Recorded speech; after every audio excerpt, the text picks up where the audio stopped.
El Evangelio cambia. El Evangelio Cambia cambia. realidades. Cambia El circunstancias. Evangelio cambia.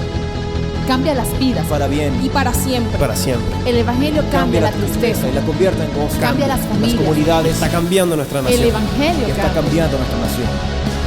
La mayor experiencia del cambio para nuestra Venezuela. El cambio para nuestra Venezuela. El Evangelio cambia.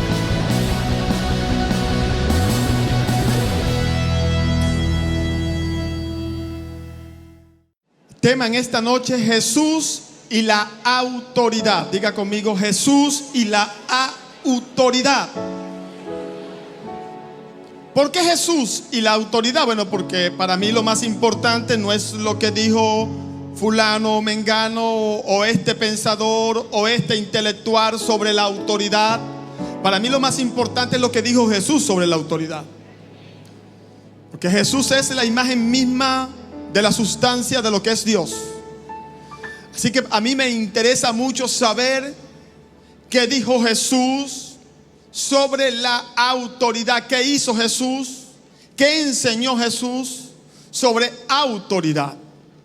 Yo creo, y voy a tratar en esta noche de enseñarles, iglesia. Tenemos que desarrollarnos en todo el consejo de Dios. Creo que una de las cosas que tienen limitada la iglesia en Venezuela, en mi país, creo que una de las cosas que tienen limitado a los jóvenes, que tienen limitado a familias enteras, a tener cadenas, a tener fronteras, a no avanzar, es en el ámbito de la autoridad. Creo que cuando una persona está limitada en el ámbito de la autoridad, no va a avanzar. Creo que es imposible conquistar un país. Creo que es imposible influenciar un país. Creo que es imposible que la lámpara que ha estado en el almud o debajo de la cama mucho tiempo sea elevada a lo alto y alumbre a todos, si la iglesia no tiene una revelación, el creyente, el cuerpo de Cristo, sobre la autoridad que es producto de la herencia del sacrificio de Jesús en la cruz del Calvario. Jesús, cuando estuvo en esta tierra, tuvo muchos altercados con el sistema religioso. En uno de ellos, dice la Biblia, la clase dirigente religiosa confrontan a Jesús, o tratan de confrontarlo con la siguiente pregunta. Le dicen a Jesús: ¿con qué autoridad? Le preguntan a Jesús: dinos, ¿con qué autoridad y quién te la dio para tú hacer todo lo que estás haciendo? O sea, ¿quién te dio tu autoridad para predicar? ¿Quién te dio tu autoridad para poner las manos sobre los enfermos? ¿Quién te dio tu autoridad para enseñar? ¿Quién te dio tu autoridad para tener discípulos? ¿Quién te dio a ti autoridad para predicarle al necesitado? ¿Quién te dio a ti esa autoridad? Jesús nunca les respondió a esa pregunta, nunca. Pero ellos estaban confundiendo algunos términos. Estaban, como es la clase religiosa, siempre está confundida. Está, como dice mi papá, como bachaco sin antenas, dándose trancazos para allá y para acá. Pero aquellos que son de la línea de Jesús están viendo con claridad el camino hacia adelante, porque la palabra es lámpara a sus pies y lumbrera a sus pies. Así que ellos, este sistema religioso, estos líderes tenían, óigame bien, tenían posiciones de poder. Yo quiero enseñar un poquito aquí para poder seguir. Estos líderes religiosos tenían posiciones de poder. O sea, ellos tenían un cargo en un sistema religioso que les daba poder para ellos decidir quién era de la sinagoga y quién no. Ellos podían expulsar gente. Ellos decidían quién eran salvos y quién no. Ellos tenían poder también, porque era un sistema fuerte establecido. Tenían poder para poner preso a gente. Inclusive pusieron preso a Jesús cuando lo crucificaron. Tenían alguaciles, tenían poder, tenían influencia. Y ellos entendían que si yo tengo una posición, un cargo, una posición de poder, yo tengo autoridad. Entonces le decían a Jesús: tú no eres hijo de un sacerdote, tú no eres hijo de Herodes, tú no eres tú no eres de nuestro sistema religioso. O sea, tú no eres de nosotros. ¿De dónde tú tienes autoridad? Ellos entendían que si como Jesús no tenía un cargo en el gobierno, como Jesús no tenía un cargo en el Sanedrín, como Jesús no tenía un cargo en el sacerdocio religioso, ellos decían que no tenía autoridad, porque ellos confundían posiciones de poder con autoridad. Y mucha gente hoy la confunde. Es interesante que Dios, cuando está planeando mandar a Jesús a morir en la tierra por ti y por mí, Dios no le da una posición a Jesús de poder.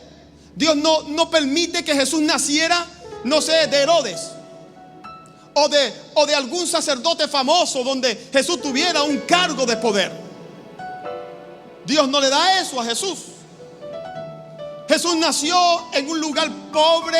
Jesús nació de una familia sin influencia, porque a Dios no le interesó o no consideró que eso era importante para que Jesús lograra lo que logró. Hay gente en la iglesia que piensa que no pueden lograr cosas porque no están en las posiciones de poder para lograrlas. Piensan eso. Piensan y están limitados. Así estaban estos religiosos diciéndole a Jesús: tú no puedes. ¿De dónde sacas esa autoridad? Tú no tienes un cargo. ¿De dónde lo sacas? ¿Por qué? ¿Qué es poder? Ellos tenían poder, pero no tenían autoridad. Ese sistema tenía poder, una posición de poder, como la puede tener un gobernador, como la puede tener un fiscal nacional. Tiene un cargo que le da poder e influencia. Pero tener poder e influencia es muy diferente a tener autoridad moral y espiritual. Es muy diferente. Así que ellos le están preguntando a Jesús: ¿quién te dio autoridad? Dios no le dio a Jesús una posición de poder. Pero ¿sabes qué sí le dio Dios a Jesús? Autoridad. Jesús dijo: toda autoridad me es dada del cielo. ¿Quién se la dio? El Padre. Jesús le dijo a sus discípulos: a ti y a mí os doy autoridad para hollar serpientes y escorpiones y contra toda fuerza del mar, y no les podrán hacer daño. Le dijo Jesús a ti y a mí. Yo creo que cuando a una iglesia no se le ha revelado la autoridad que es producto de la herencia de Jesús en la cruz del Calvario, va a estar limitado por la enfermedad, va a estar limitado por la finanza, va a estar limitado por demonios, va a estar limitado por espíritu, va a estar limitado por todas las cosas que el diablo traiga en su vaivén. Pero cuando una creyente, cuando una familia se le revela la autoridad que viene como consecuencia de tener una relación con Dios, esa persona es desatada en un ámbito de autoridad y empieza a conquistar cosas que antes nunca había podido conquistar. Yo quiero decirte, amado hermano, que las batallas que estás enfrentando no las va a pelear Dios por ti. Tú tienes que pelearla y Dios va a estar contigo. Si Dios es el que va a pelear la batalla por ti, tú te vas a sentar. ¿Para qué Dios te da autoridad? Pregunto, ¿para qué te da autoridad sobre demonios? ¿Es para que lo saques? No para que Dios lo saque, para que tú lo saques. ¿Para qué Dios nos da autoridad sobre la enfermedad? Para que oremos por los enfermos y sean sanados. No para que pidamos a Dios que vaya y Él mismo les ponga las manos. No, pónselas tú, ora por ellos y serán sanados. Tenemos que pelear una batalla por este país. Dios va a estar con nosotros. Dios nos va a ayudar. Pero tenemos que pelearla. Tienes que pelear la batalla por tu matrimonio. Tienes que pelear la batalla por tus hijos. Tienes que pelear la batalla por cada área donde Satanás te presente oposición o resistencia. Y Dios va a estar contigo. Sin autoridad es imposible vencer al adversario. Es imposible. Yo creo que el sistema religioso imperante del tiempo de Jesús y de ahora, no le conviene que la iglesia descubra, que el pueblo descubra la autoridad que tiene, porque pierden poder. Porque han enseñado por mucho tiempo que la autoridad solo la tiene este grupo religioso, como le decían ellos a Jesús: la autoridad de nosotros somos los que tenemos el cargo. Tú no puedes hacer eso. Tú no puedes orar por los enfermos. Tú no puedes enseñarles a ellos eso. Eso es lo que quiere la élite religiosa. Que tú pienses que eres muy débil, que no sabes tanto la Biblia, que no tienes esto, que no tienes aquello, y no calificas entonces para tener autoridad, para orar por los enfermos, para hollar o pisar serpientes y escorpiones y sobre todo fuerza del mal. No quiere. Quiere que pensemos que esa autoridad y esa herencia solo le pertenece a una élite, a un grupito. Pablo oraba, iglesia. Pablo oraba. En Efesios 1, una vez se lo leí hace unas semanas atrás, a partir del verso 23 en adelante, oraba por la iglesia de Efesios y le decía: yo oro a Dios para que Dios les dé a ustedes espíritu de sabiduría y de revelación en el conocimiento de Dios, para que sepan cuál es la herencia que Dios les ha dado. Se les revele. ¿Tú sabes lo que es la palabra herencia? Herencia es algo que tú recibes por lo cual tú nunca trabajaste, otro trabajó. Cuando un hijo recibe la herencia de un padre, ¿el hijo trabajó por eso? No. ¿Quién trabajó por esa herencia? Otro. Y usted la recibe por gracia. Bueno, tú no puedes estar pensando o comprándole al diablo sus mentiras. Es que tú no la mereces. ¿Y qué herencia se merece? Dígame. ¿Qué herencia? Otro la trabajó, otro la logró y usted la recibe. ¿Y por qué usted recibe la herencia de un padre? Porque es hijo y tiene derecho por ser hijo. Cuando tú te haces hijo de Dios, tú recibes una herencia. Y no importa si eres imperfecto, no importa si eres gordito o negrito, tú tienes derecho a una herencia. Pero mientras la gente no se le revele eso, va a vivir como aquel hijo que tiene una herencia millonaria, pero no sabe que la tiene. No le han dicho los abogados, se lo quedaron con ellos, con el documento. Pero una vez que se entera, va y reclama: eso es mío. ¿Por qué? Porque yo soy hijo de fulanito, yo tengo derecho a esa herencia. Y la reclama. Y como tiene derecho, la logra. Así es en la vida del cristiano. Cuando se le revela, va y reclama: Satanás, tú me tienes que devolver mi salud.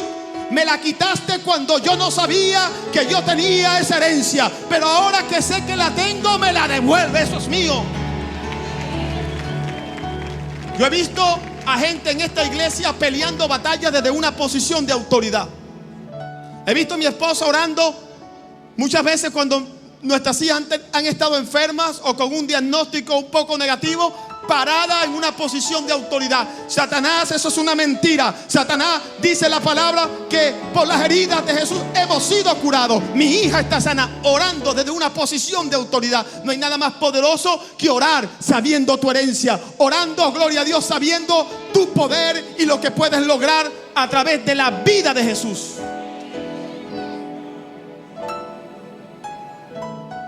No es lo mismo orar con la revelación de la autoridad que tiene que orar como mendigo, sin saber lo que eres. Está el mendigo que está en la calle pidiendo: dame a alguien. El que viene, el que se le duele el corazón le da. Pero está el que reclama su herencia: eso es mío. El que reclama no está mendigando, es un derecho. El mendigo depende de la caridad de alguien, pero el que está reclamando una herencia, gloria a Dios, no está mendigando, reclama y lo obtiene por derecho legal. No hay nada más poderoso que pararse a orar, no desde una posición de mendicidad, sino de autoridad. Reprender los vientos como hacía Jesús, reprender la enfermedad, reprender esos demonios que te aquejan desde una posición de autoridad es una gran diferencia. El sistema religioso del tiempo de Jesús no le importaba la autoridad, le importaba el poder. Hoy en día hay mucha gente en la iglesia así. Yo siempre le digo a los líderes: cuidado con el poder, con los cargos que te dan poder, porque un cargo te da una posición de poder. Eres líder del Evangelio Cambia, eres capitán de un grupo, eres coordinador de un grupo, eres pastor de una iglesia. Cuidado, porque esa es una posición de poder. Y en una posición de poder te da poder para hacer muchas cosas. Y puedes hacer muchas cosas. La cuestión no es que las puedas hacer, la cuestión es legal, es moral. La gente siempre prefiere el poder que la autoridad. Siempre se van por el poder. Porque puedo hacerla. Porque yo soy el líder. Y puedo abusar de la gente. Y puedo hacer esto y puedo hacer aquello. Pero sí, tienes el poder para hacerlo, pero pierdes autoridad. ¿Y saben lo que significa autoridad? Derecho legal. Y si pierdes el derecho legal, pierdes tu herencia.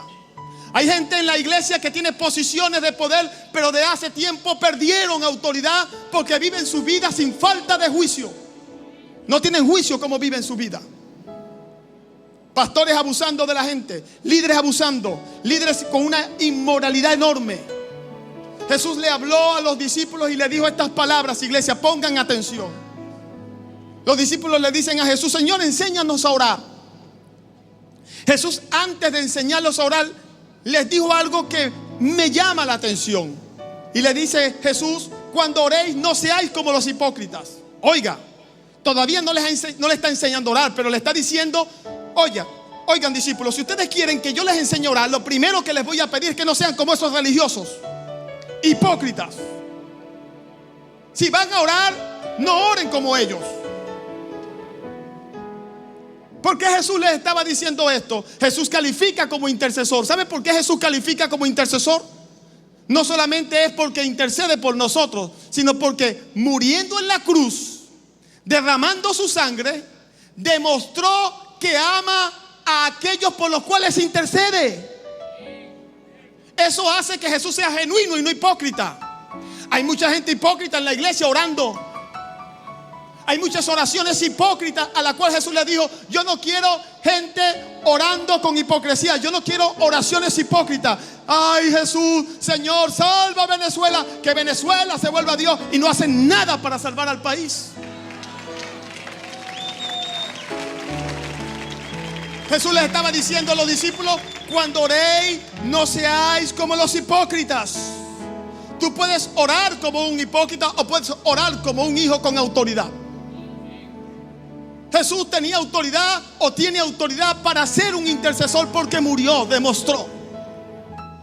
Cuando un creyente sale a predicar, el evangelio cambia. Cuando un padre le da dinero a su hijo para que vaya, el evangelio cambia y lo apoya. Entonces, ¿qué sucede? Cuando viene a orar por Venezuela, tiene autoridad y no es hipócrita. Su oración va al cielo.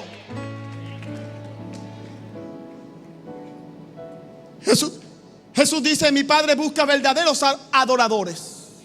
Está hablando igual. Si dice verdadero es porque hay falsos. Hay gente que dice que son adoradores porque cantan, pero Dios está hablando, Jesús está diciendo verdadero. ¿Qué se refiere? Se está refiriendo a gente que su vida, cuando no está aquí en el altar, su vida le es adoración a Dios. Y cuando vienen y cantan, son verdaderos adoradores. Eso es lo que Dios está diciendo. Mi Padre busca verdaderos adoradores, no gente que cante como ángeles pero viven como demonios. Verdaderos adoradores. Hay gente en el evangelio cambia que predican como ángeles pero viven como demonios.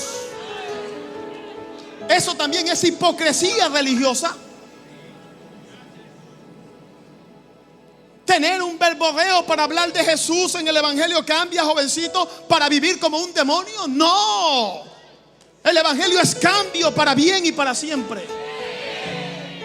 No es predicar un mensaje que no vives.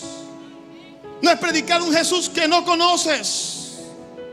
Pablo le dice a Timoteo: hijo, preséntate como obrero aprobado, que no tiene nada de qué avergonzarse. Eso es autoridad. Tienes que tener derecho moral, hijo. Tienes que presentarte como obrero que no tiene nada que avergonzarte. Presentarte delante de una congregación y que no te señalen por quitarle real a la gente, que no te señalen por hacer negocios fraudulentos con la gente, que no te señalen por andar tocando muchachitas, que no te señalen por andar haciendo esto. Eso es autoridad. Jesús no tuvo posiciones de poder, Jesús no tuvo cargos en el gobierno, pero Jesús tuvo el poder de una vida indestructible. Nadie lo podía señalar, nadie le podía decir tracalero, nadie le podía decir mujeriego. No, eso es autoridad. Iglesia, tenemos que formar esta generación. para que no haya después una generación que se levante y no conozca a Moisés y a Dios y sus caminos. Tenemos que formar esta generación de jóvenes con esta palabra de gracia, con esta palabra de Jesús no me condena, con esta palabra de la revolución de Jesús, pero que entiendan, gloria a Dios, que es una responsabilidad vivir como obrero que no tiene de qué avergonzarse.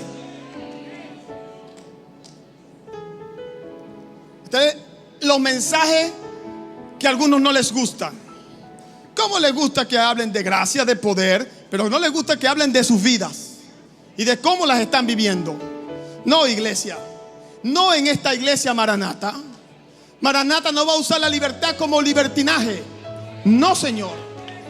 Esto no es lo que se le predica a usted desde ese púlpito. No es lo que usted ve en mí, ni en su pastor Javier, ni en su pastora Rebeca, ni en ninguno de los líderes que estamos acá.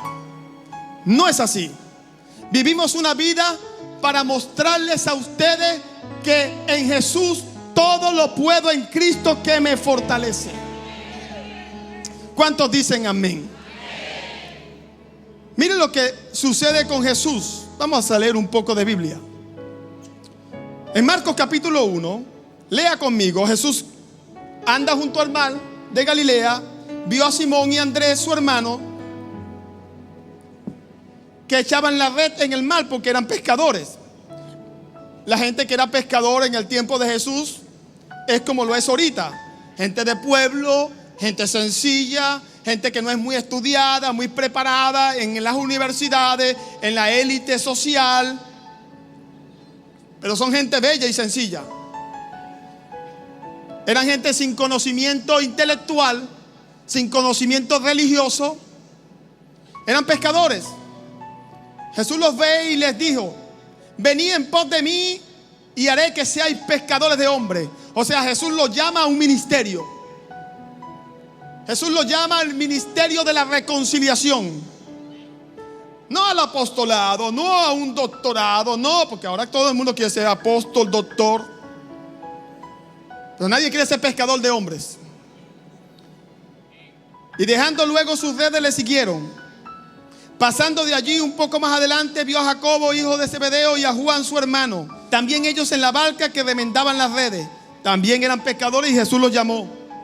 Dejando a su padre en la barca con sus jornaleros, le siguieron también. O sea, Jesús tenía su primer grupo de discípulos eran unos pescadores. O sea, imagínense, no eran gente muy intelectual, muy estudiada, tú sabes, de lo mejor de la sociedad. No, eran unos pescadores.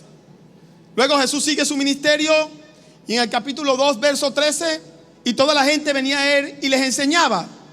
Y al pasar vio a Leví, hijo de Alfeo, sentado al banco de los tributos públicos, y le dijo: sígueme.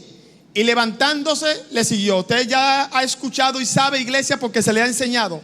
Alguien que está en los tributos públicos era un ladrón, odiado por el pueblo de Israel, odiado por la clase religiosa. Aconteció que estando Jesús a la mesa en casa de él, muchos publicanos y pecadores estaban también a la mesa juntamente con Jesús. Claro, Jesús llama a unos ladrones, y eran ladrones que tenían plata. Y Jesús le dice: voy a comer en su casa.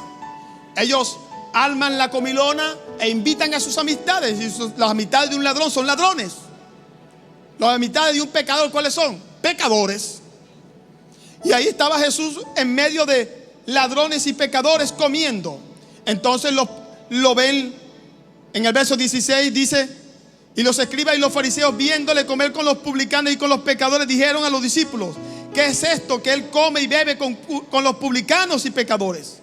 Al oír esto, Jesús les dijo: los sanos no tienen necesidad de médicos, sino los enfermos. No he venido a llamar a justos, sino a pecadores al arrepentimiento. Poderosas palabras de Jesús.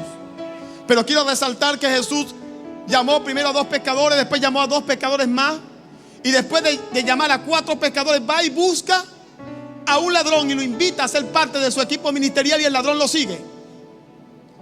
Vea el grupo que Jesús estaba reclutando. Vea la recluta de Jesús. Porque hoy pensamos, y mucha gente piensa, que Jesús es elitesco como lo son la clase religiosa. No, Jesús no es elitesco. Siempre lo demostró. Andaba con gente del pueblo sencilla que amaban a Jesús. Sí, venían y tenían marca de este mundo, habían robado, habían sido bandidos, pero cuando conocieron a Jesús dejaron todo. Tú sabes lo que dice la Biblia, que dejando el banco de los tributos públicos siguió a Jesús. Son gente que dejan su pasado y siguen a Jesús. Porque cuando tú tienes un encuentro con Jesús, tu pasado queda atrás. Sigue Jesús en su ministerio y llegamos al capítulo 6. Y ya sabemos más o menos el grupo heterogéneo que tenía Jesús como discípulos. Y llega en el capítulo 6, en el verso 7. Después llamó a los 12 y comenzó a enviarlos de dos en dos y les dio autoridad sobre los espíritus inmundos. Vea lo que dice la Biblia. Jesús llamó de todos los discípulos que él tenía muchos discípulos. Es un error, iglesia, pensar que Jesús tenía 12 discípulos. No, Jesús, de entre la multitud de discípulos que tenía, escogió a 12. Pero tenía muchísimos discípulos. Escuchen, más de 100 discípulos tenía Jesús. Y bueno, llamó a estos 12 y le dio autoridad para sacar demonios, sanar enfermos. Le dio autoridad. Entendamos esto. Jesús les da autoridad a ellos para hacer lo que Jesús hacía. ¿Qué hacía Jesús? Predicaba. ¿Qué hacía Jesús? Sanaba a los enfermos. ¿Qué hacía Jesús? Bendecía a los niños. ¿Qué hacía Jesús? Sacaba demonios. Le dice: todo lo que yo hago, ustedes también están autorizados, tienen el derecho a hacerlo. ¿Entiende eso, iglesia? Ellos lo creyeron. Sigamos más adelante en Lucas capítulo 10. Lea conmigo, Biblia en sus manos para que entienda Jesús. Verso 1. Después de estas cosas designó el Señor, o Jesús, también a otros 70, a quienes envió de dos en dos delante de él a toda ciudad y lugar donde habían de ir. Y le decía: la mies, la verdad, es mucha, los obreros pocos. Por tanto, rogad al Señor de la mies que envíe obreros a su mies. Y ellos van. En el verso 17 dice: y volvieron los 70 con gozo diciendo: Señor, aún los demonios se nos sujetan en tu nombre.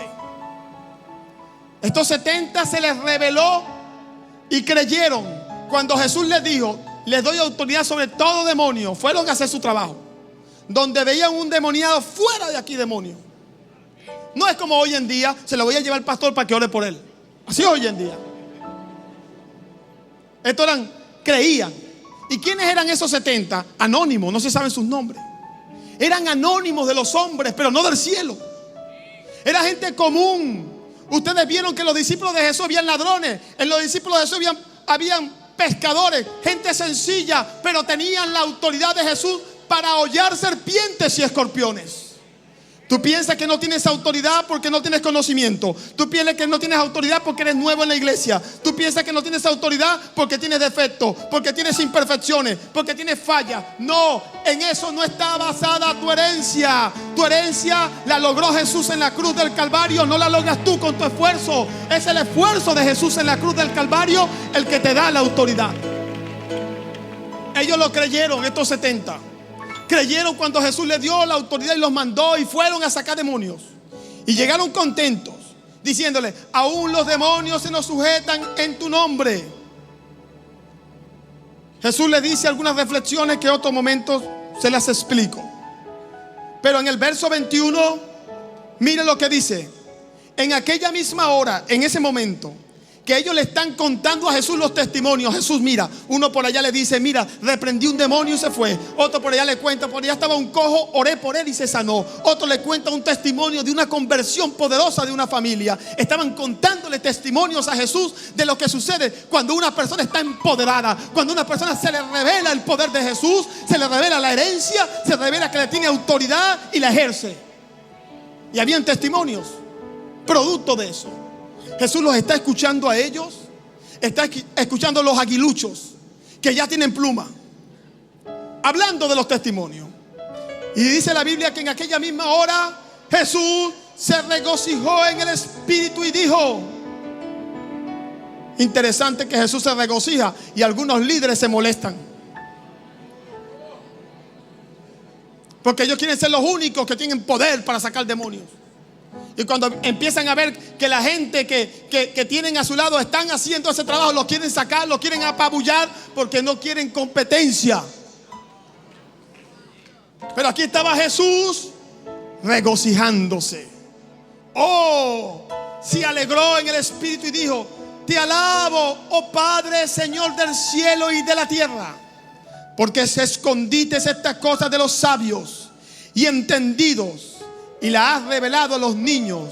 Sí, Padre, porque así te agradó. Qué poderosas palabras de mi Señor Jesús. Escondiste estas cosas. ¿Qué cosas? La autoridad. Está hablando de la autoridad. Y se las has revelado a los niños. ¿A qué niños se refieren? ¿Eran esos 70 niños? No se refiere a niños de edad. Se refiere a que los 70 no eran gente estudiada, no eran gente preparada, no eran gente de muy resaltante. Eran gente muy ignorante como un niño, muy sencilla como un niño, sin mucha preparación como un niño. Por eso Jesús hace la comparación con un niño. Oh Padre, escondiste este poder, escondiste esta gloria y la pusiste en gente con corazones de niños, y la escondiste de este sistema religioso hipócrita y se los diste a un pueblo sencillo, a gente, gloria a Dios, que nadie se imaginó que pudieran hacerlo. Jesús se regocija por eso. Yo me regocijo cuando escucho los testimonios. Me regocijo cuando escucho hermanos contándome cosas que están logrando, porque se les ha revelado su autoridad y lo que Jesús hizo en la cruz del Calvario, y están conquistando, gloria a Dios, porque se les reveló.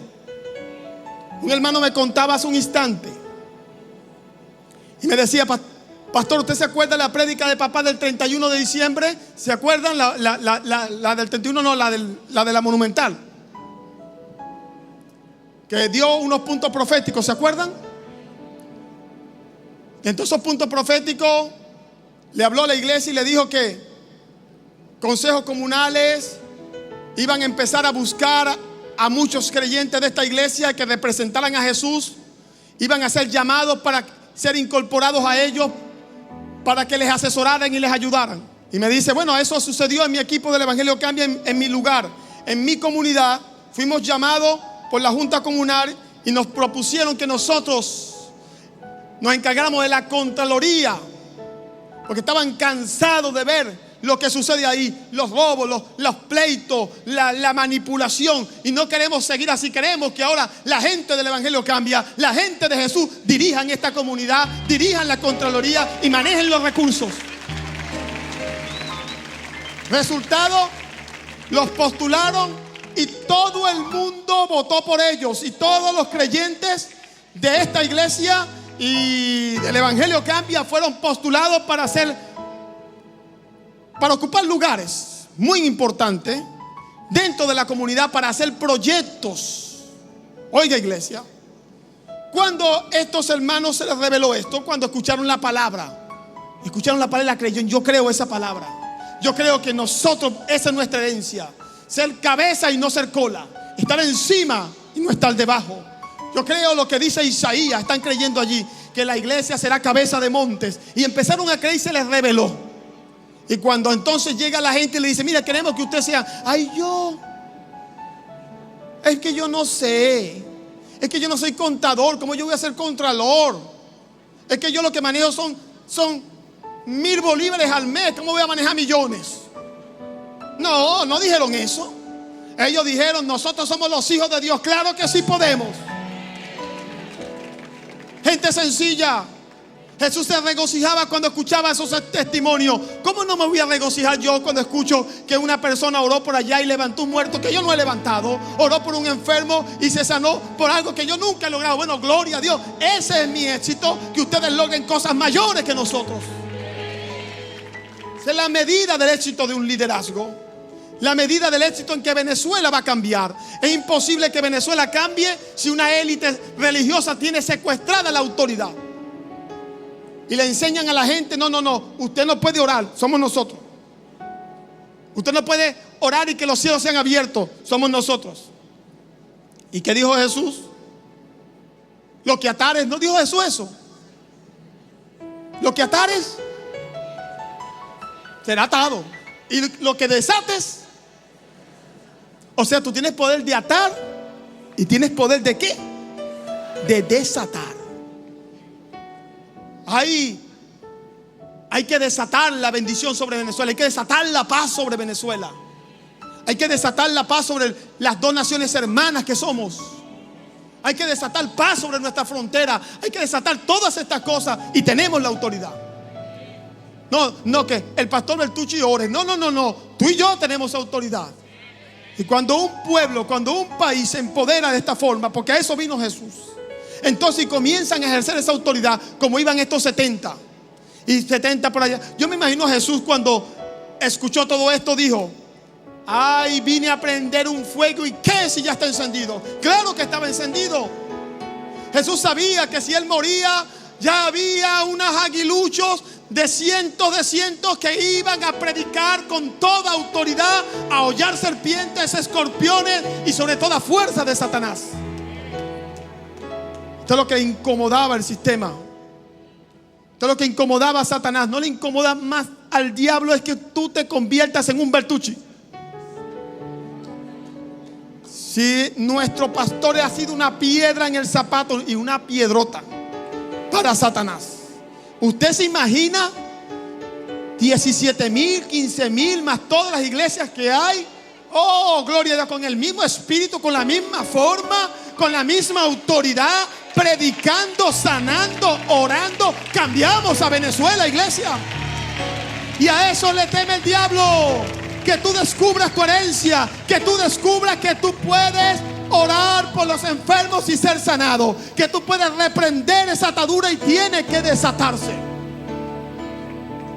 Tú puedes vencer ese problema financiero, mi amado. Sí puedes. En ti hay autoridad y en ti hay herencia. Claro que puedes. Tú puedes vencer esa debilidad. Puedes. En ti está el Rey de Reyes, Señor de Señores, y sí puedes. Pero el diablo quiere decirte al oído: tú no puedes, tú tienes este defecto, acuérdate lo que hiciste aquí, lo que hiciste allá. Te saca una lista y te dice: no tienes derecho. No tienes derecho. Bueno, si el derecho es por mis propios méritos, no lo tengo. Pero como yo lo que recibo es una herencia, y la herencia yo no la trabajo, yo no la logré, la herencia es de mi papá, es de mi padre, y yo soy su hijo. Y aunque no trabajé para esa herencia, aunque no la merezco, por ser hijo, gloria a Dios, la recibo. Así que no le compres las mentiras al diablo. Tú puedes y debes pelear por este país, y puedes pelear por tu comunidad, y puedes traer un cambio a tu familia, puedes traer un cambio a tu alrededor, y puedes, gloria a Dios, lograr lo que nadie logró. Claro que puedes. Con Jesús todo es posible. Sin Él nada podemos. Por eso Jesús va al cielo tranquilo. Antes de irse al cielo le dice a los discípulos, los comisiona: vayan y prediquen. Vayan y hagan lo que yo hice. Oren por los enfermos, reprendan demonios, oyen serpientes y escorpiones, reprendan toda hechicería, toda brujería. Vamos, salgan tranquilos. Salió ese poco de discípulos, no los 12. Todos esos discípulos, Felipe, Esteban, en la cantidad de 70 nóminos por un lado, todos a predicar. ¿Qué sucedió? Cambiaron el mundo. Dividieron la historia en antes de Cristo y después de Cristo. Oh, ¿qué pasa si aquí en Maranata empieza a pasar eso? ¿Qué pasa si empiezan a levantarse estos muchachitos? Te empiezas a levantar tú, a reclamar tu herencia y a ejercer tu autoridad sobre toda oposición, sobre toda limitación, y empiezas a orar con autoridad. No orar como mendigo. Señor, si tú quieres. No, ora con autoridad. Reprende con autoridad. Tú le puedes preguntar al diablo si quiere irse. No, te va a decir que no. No le puedes preguntar a la enfermedad, si quieres te vas. Toma autoridad, tómala. Toma autoridad. Cuando la tomes te darás cuenta del poder que hay en ti. Por eso Pablo decía: oh, gloria a Dios, si ustedes descubren ese poder, yo oro que se les revele que es el mismo poder. Miren lo que dijo Pablo: el mismo poder que resucitó a Cristo de los muertos. No es otro. O sea, no es que Jesús te va a dar a ti una versión desmejorada del poder y la principal para Él, y a nosotros nos dan, tú sabes, algo más bajito. Dice Pablo: el mismo Espíritu, el mismo poder que resucitó a Jesús de los muertos, se te revele que tú y yo lo tenemos. Tú lo tienes. Levanta tu mano, vamos, sí, tú lo tienes. Di que sí, recíbelo, tú lo tienes, recíbelo. Vamos, decláralo. Yo tengo el mismo poder que resucitó a Cristo de los muertos. Yo tengo autoridad para hollar serpientes y escorpiones y sobre toda fuerza de Satanás. Óyeme, iglesia, la tienes por herencia. Pero cuidado cómo vives tu vida. Cuidado cómo vives tu vida. Porque ese poder y esa autoridad no es para hacer lo que nos dé la gana. Esa autoridad, ese poder es para vivir dignamente, para vivir conforme a los estándares de Jesús, para vivir siendo ejemplo a nuestra sociedad. Porque si empezamos a salir al Evangelio Cambia, a predicar y a tratar de reprender y enfrentar estas huestes de demonios sin una vida, te van a brincar encima esos demonios como le pasó a esta gente. Y vas a salir rajuñado, endemoniado, con problemas, con dificultades, por vivir como un hipócrita. Pero cuando usted, a gloria a Dios, tiene una vida con Jesús, no importa que no sea perfecto, no importa que cometa errores, no importa que peque y se tenga que volver a levantar, pero usted no es un hipócrita. Usted está peleando con toda la sinceridad y está batallando con toda sinceridad. Esa es la gente, gloria a Dios, que Jesús ama. El Evangelio cambia. El Evangelio Cambia cambia. realidades. Cambia circunstancias. El Evangelio cambia. Cambia las vidas. Para bien. Y para siempre. Para siempre. El Evangelio cambia la tristeza. y la convierte en gozo. Cambia las familias. comunidades. Está cambiando nuestra nación. El Evangelio Está cambia. cambiando nuestra nación. La mayor experiencia del cambio para nuestra Venezuela. El cambio para nuestra Venezuela. El Evangelio cambia.